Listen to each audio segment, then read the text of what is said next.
Good morning, everyone. Good morning. Brandon, I want to say to you publicly what I said to you privately. Your courage, born out of such a violent tragedy, has been consistent and enduring. Long after the cameras left the scene of that horrific crime, you have used your voice to represent the voices of so many. Consistently, you have been doing this work. You inspire so many of us, and I thank you for your leadership. You are a national leader. Thank you.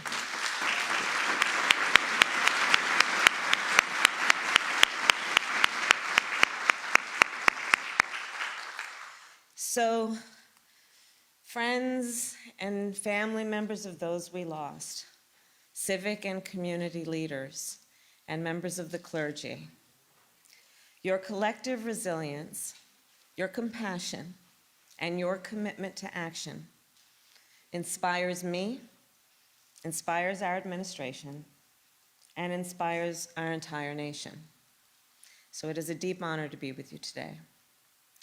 On this day, 59 years ago, 4 white supremacists planted dynamite in the basement of the 16th Street Baptist Church in Birmingham, Alabama. The blast took the lives of 4 beautiful little girls and injured over a dozen more people, including Sarah Collins Rudolph, who is with us here today.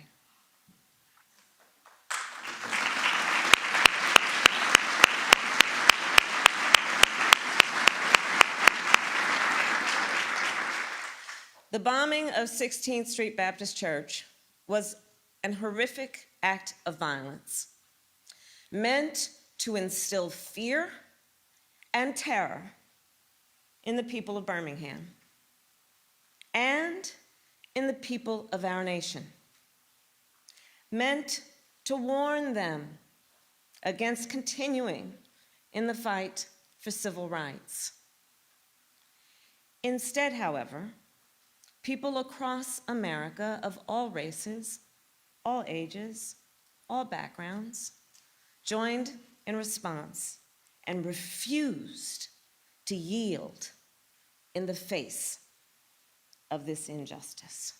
They refused to yield to violence and to hate, as we do now. Less than a year later, President Johnson signed the Civil Rights Act of 1964, signed it into law. Today, America is again looking at and confronting the epidemic of hate-fueled violence. In Oak Creek, Orlando, Victoria, Pittsburgh, El Paso, Atlanta, Buffalo, and in so many other communities. We have seen our neighbors, our friends, our loved ones attacked simply because of who they are or where they pray. In 2020, hate crimes in the United States surged to the highest rate in over a decade. As you have heard, as a former prosecutor, as a former United States Senator, and now as Vice President of the United States, I know the horror and the pain that these attacks cause. Earlier this year, I visited Buffalo to attend the memorial service of Mrs. Ruth Whitfield. And yesterday I returned there to meet again with the families, those families who lost loved ones in that tragedy. During both of my visits to Buffalo, I saw heartbreak and pain. And I also saw incredible determination. The determination to find hope in the midst of despair. The determination to meet darkness with light, to meet division with unity.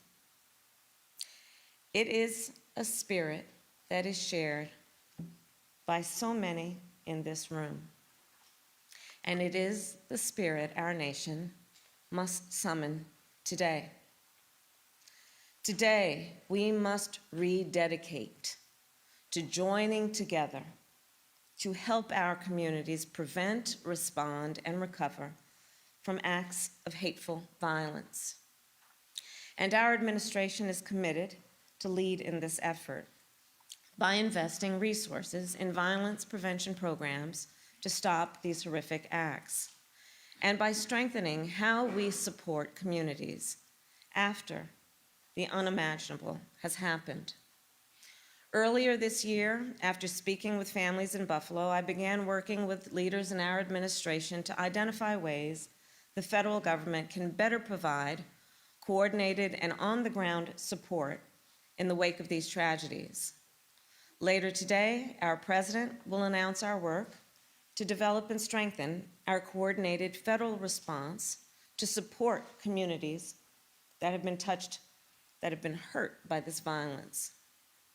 As we will discuss during the day, this federal support must be just one piece of a whole of society effort to address hate-fueled violence. I strongly believe no one should ever be made to fight alone. Not on this. We must stand together. Students, parents, educators, faith leaders, business leaders, and law enforcement officials. And we must clearly say that a harm against any one of us is a harm against all of us. We are at an inflection point in our history, and indeed in our democracy. Years from now, our children and our grandchildren, they're going to ask us, what did you do at that moment? What did you do to help protect our communities, to fight hate-fueled violence, and to build a better nation? Well, I have confidence in what we're going to be able to say. We will tell them, we were all here together today, and we will tell them that in this moment, we stood united. We stood firm in our belief that we all have so much more in common than what separates us. We stood firm in our belief that out of many, we are one. May God bless you, and may God bless America. Thank you.